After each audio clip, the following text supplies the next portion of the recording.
வக்குபு திருத்த சட்டம் திரும்ப பெறு, அதிகாரத்தின் உரிய பங்கு கொடு. மாநாடு மாநாடு மனிதநேய மக்கள் கட்சியின் மாநாடு. சிறப்புரையாற்ற வருகை தரக்கூடிய காவல்துறையின் உயர் பதவிகளில 22 ஆண்டுகள் சேவையாற்றியவர். நம் குடியுரிமை திருத்த சட்டம் என்ற கொடிய சட்டத்திற்கு கண்டனம் தெரிவித்து தனது IPS பதவியை தூக்கி எறிந்த போராளியை காண்கிறோம். IIT-யிலே தொழில்நுட்ப கல்வி பயின்று பட்டம் பெற்ற இவர் நீதியரசர் சச்சார் ரெங்கநாத் மிஸ்ரா அறிக்கைகளின் ஒளியில் சமூக நீதி வெளிச்சம் பாய்ச்சும் நூல்களை எழுதியவர். குடியுரிமை திருத்த சட்டம் என்னும் கொடிய சட்டத்தை கண்டித்து IPS பதவியை உதறி வந்த தூக்கி எறிந்த உன்னத தோழர், உங்களை தமிழ்நாடு அன்போடு அழைக்கிறது, உங்களை சிவப்பு கம்பளம் போட்டு வரவேற்கிறது. அன்புக்குரிய சகோதரர் அப்துல் ரஹ்மான் IPS அவர்களை உரையாற்ற வருமாறு உங்கள் மத்தியிலே கேட்டுக்கொள்கிறேன். औज़ु बिल्लाहि मिनश शैतानिर रजीम, बिस्मिल्लाहिर रहमानिर रहीम. After seeing the huge response and crowd in lakhs, I can say that after the 2026 Tamil Nadu Assembly elections, there may be at least 14 MLAs in the Tamil Nadu Assembly. At least 14 Muslim MLAs. Founder of Manithaneya Makkal Katchi, MLA from Baba Nasam, and a growing voice of all deprived people of Tamil Nadu, Mr. M.H. Jawahirullah Sahab, Central General Secretary, MLA Janab P. Abdul Samad Sahab, all other General Secretaries, Swami Ji, other dignitaries on the dais, other office bearers of MMK, and committed and truthful members of the party. First of all, I thank Mr. Jawahirullah Sahab for calling me from Maharashtra and giving a short speech before you. Friends, I have written a book called Denial and Deprivation, and at the same time I wrote Absent in Politics in Power, Political Exclusion of Indian Muslim in 2023. It talks about the political deprivation of Muslims in parliament, assemblies and local bodies. When the book was published in Delhi in 2023, it created discussion among the politicians, among social workers, social activists, political workers, academicians, media, and many people read the book. But Jawahirullah Sahab, after reading the book, called me and discussed about the falling representation of Muslims in India. When he came in Mumbai in the month of March 2024, before the general election of 2024, I presented the book to him myself. I personally presented the book to him and discussed about the same issue. And that is how we came into contact and he invited me for the function. Friends, I would like to tell you that the Muslims of Tamil Nadu constitute around 6% of the total population. They are committed, truthful, peace-loving and harmonious citizens of Tamil Nadu. They have contributed a lot in the social development, political development, cultural development of the state. They have been part of the self-respect movement of Periyar. They have been part of the social justice movement in the states, but still they are not properly represented in parliament as well as in the assembly.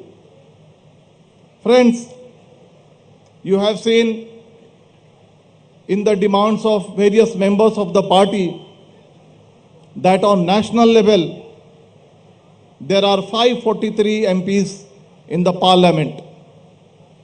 We are just 25. We are just getting 30% of what you deserve. We deserve 78 MPs, but we are just 25.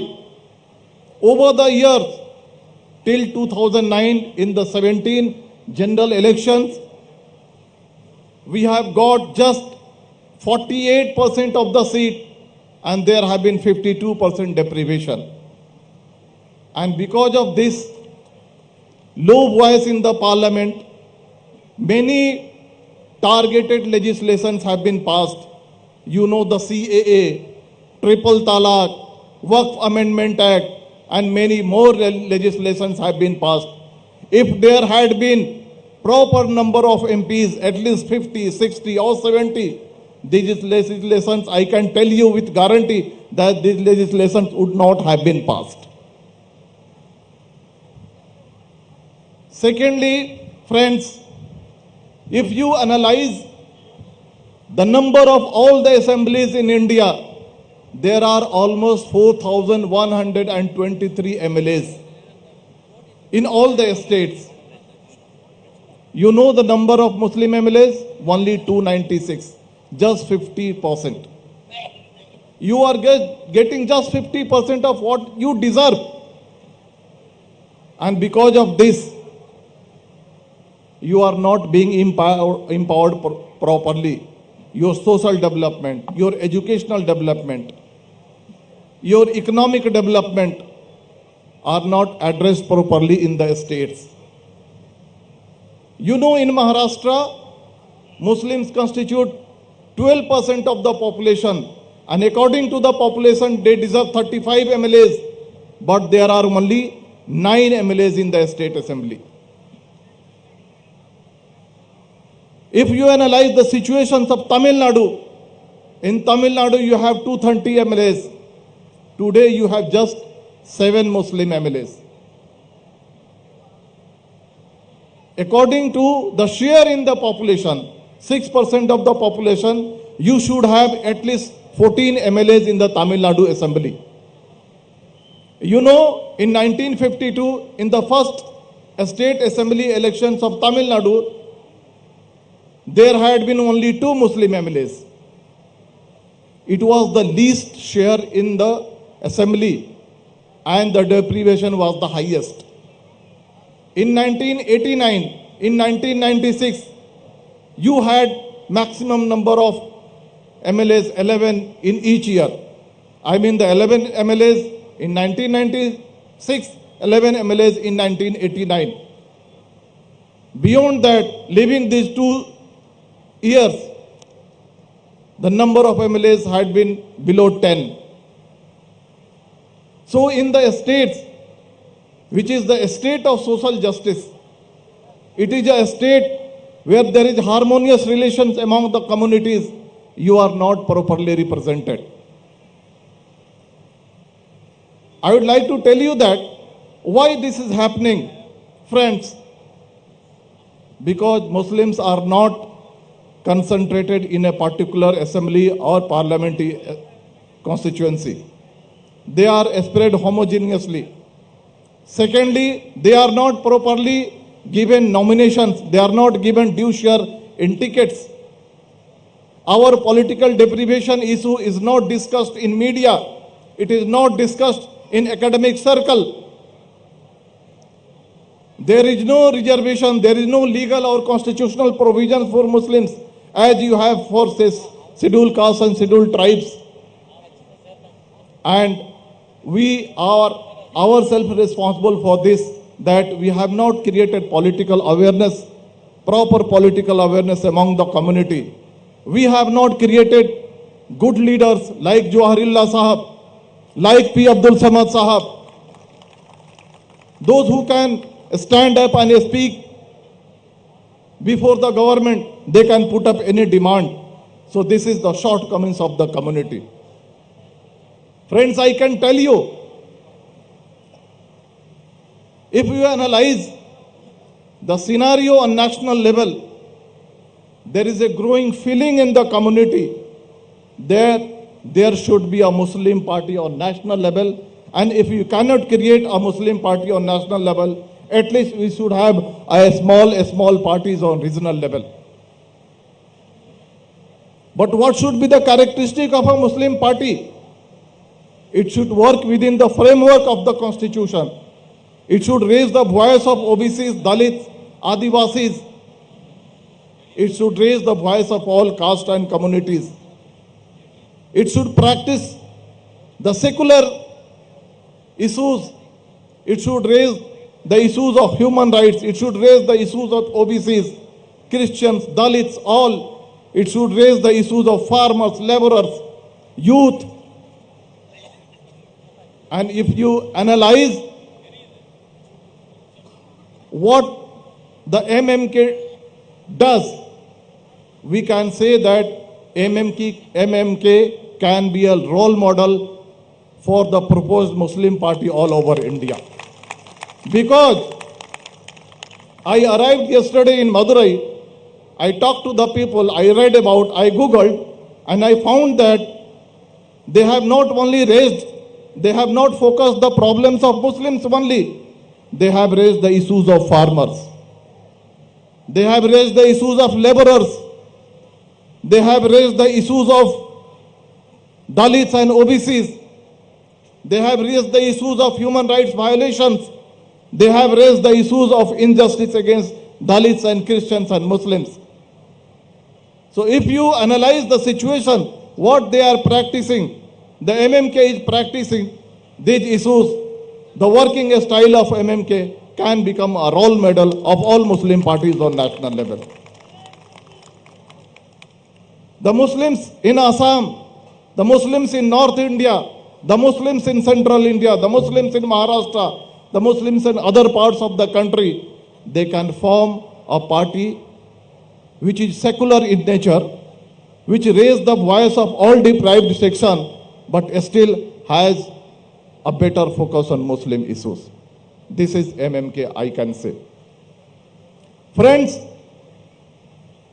if I know the MMK has extended support to the secular alliance in the state, they are supporting the Congress party, the DMK, the other secular formation, and on national level they are supporting the India alliance.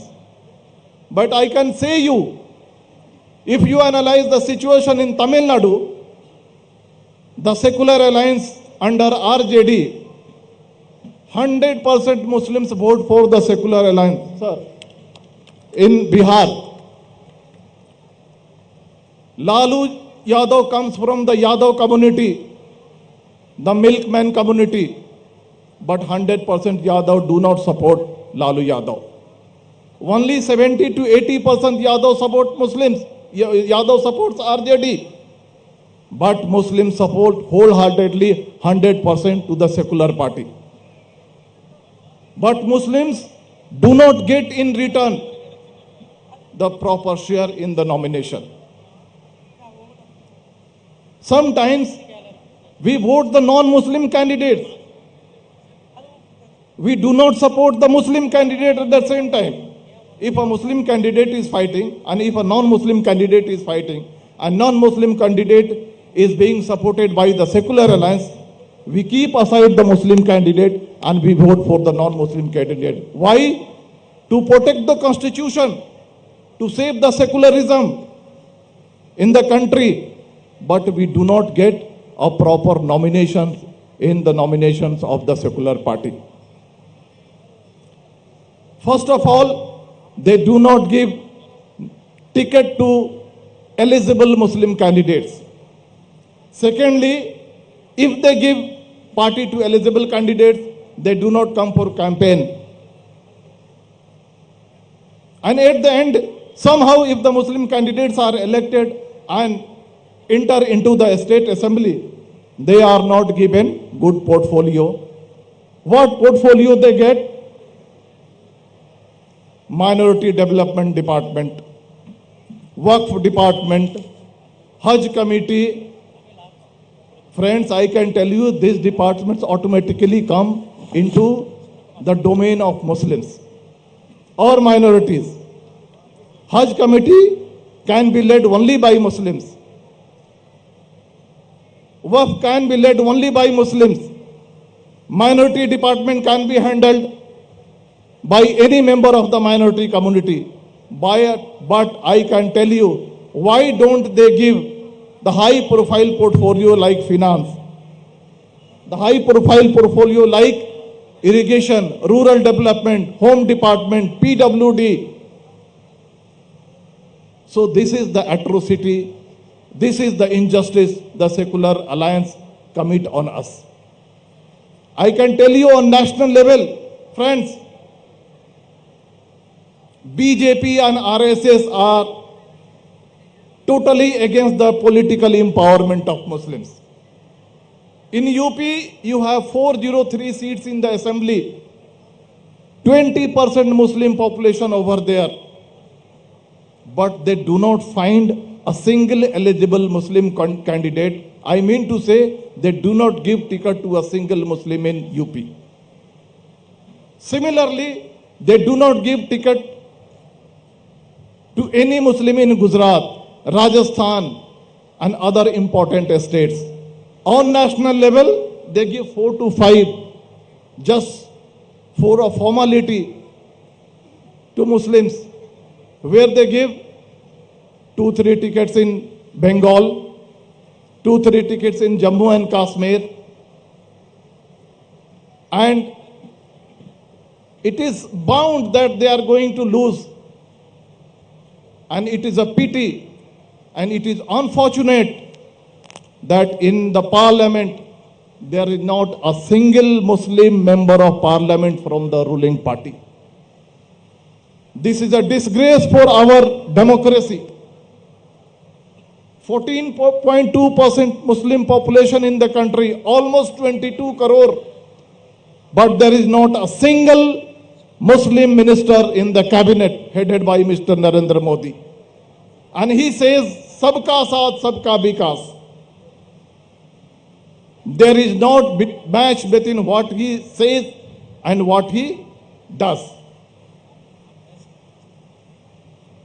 Coming to the secular alliance, they give some tickets, but not according to your share in the population.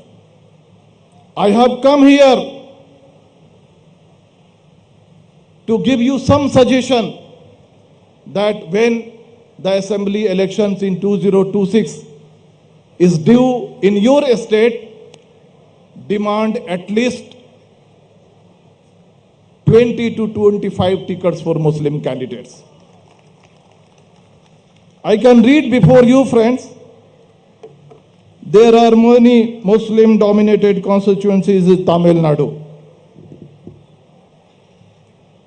These constituencies are, you may be aware, I am just reading out before you for the academic purpose. Ramanathapuram, Palayamkottai, Ambur, Triplicane, Babanasam, Chidambaram, Vaniambadi, Kadayanallur, Nagapattinam, Avadi, Alandur, Tiruchirappalli East, Krishnagiri, Madurai, Thousand Lights, Tiruvadani, Harbour, Pumpur, Jinji, etc. These are almost 15 to 16 assembly constituencies. And I can say you with confidence, with academic research and data, that if tickets are given to eligible Muslim candidate in these constituencies, the secular parties come for campaign and campaign truthfully, only Muslims can be elected in these constituencies. And achieving due share, I mean the 14 Muslim MLAs in the Tamil Nadu Assembly, is not difficult. Lastly, friends, I can say before you that this is the land of Justice Party. In 1921, through a government order, they first reserved seats for deprived section and non-Brahmin castes in the state, and that initiated the steps for reservation in the country. This is the land of Periyar, who initiated self-respect movement, social justice movement. Periyar was not against any religion. He was against the exploitation, inequality, violence on the basis of religion. He always supported equality. He always supported justice. He always supported social justice. And he never uttered a single word against us. He was against superstition. He was supporting the scientific temper, a society based on brotherhood, a society based on justice.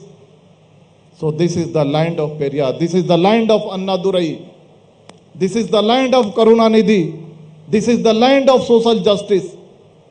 And it is sad that after having so much emphasis on social justice, you are not given due share in the State Assembly. Still you are 7 MLAs. From this stage,